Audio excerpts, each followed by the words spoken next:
The operating system. It's the boss who runs the show and directs the flow, as applications battle for time on your device's hardware.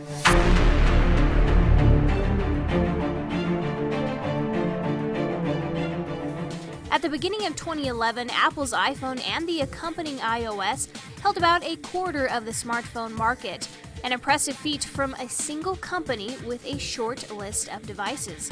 But it's Apple, that's what they do. They impress.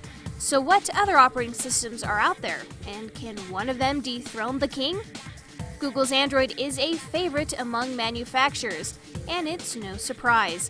It's a prepackaged, ready-to-go OS for mobile that already has a dedicated and growing user base. Android has very powerful, a lot of users familiar with the interface, and Android system will become much more popular compared to Windows because it's so simple, so easy to use, and you don't have to load a lot of programs in your system.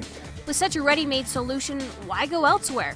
Some device manufacturers, like the creator of the No tablet, go with Linux, a tailor-made OS, which they can mold to fit their device. We looked at Android and love Android, but at this point in time, Android is not ready for larger format tablets like this. In the future, would you switch or would you stick with Linux? We would definitely consider it. We continue to watch the operating system market, and Android's definitely a in-the-run kind of operating system. And what about the guys who first brought operating systems into the world's households?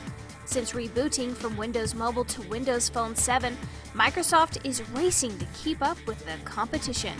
And honestly, they're doing a pretty good job at differentiating themselves and bringing some unique features to the table. To the tablet? Smartphone? You know what I mean. The first thing, it's just a very different looking phone. And so one of the benefits we had with taking a fresh start is we were able to kind of look at the way that people are doing smartphone design today and look at things that worked and things that we could do a little bit better. So a lot of times that stuff on other phone platforms, you have to dig a little bit to go get it. And we wanted to get it up to the top so that you could, if you wanted to, just kind of glance and go. But if you wanted to spend more time listening to music or playing a game or whatever, you can do that too. There are even some new players in the expanding tablet and superphone OS worlds. RIM's new OS for their BlackBerry Playbook tablet hopes to win the hearts of BlackBerry smartphone fans everywhere.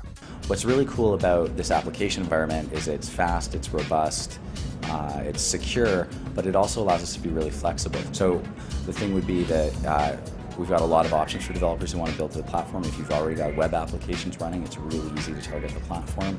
And because with all of those options, chances are that it's going to be pretty easy to bring your apps here. Sounds like stiff competition for every player in the mobile OS game. Competition is great for the consumer, but believe it or not, some manufacturers are also happy to have the company. I think there's room for us all, and we can all have a good time. It's really the smartphone market worldwide, it's still really small. The amount of people that own a smartphone is small, and there's a lot of room for growth.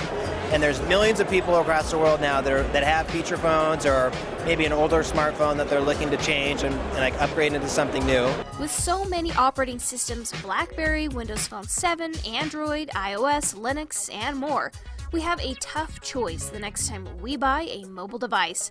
Which one will end up in your pocket? I'm Jessica with Top 10 Reviews. The mobile OS choice is up to you.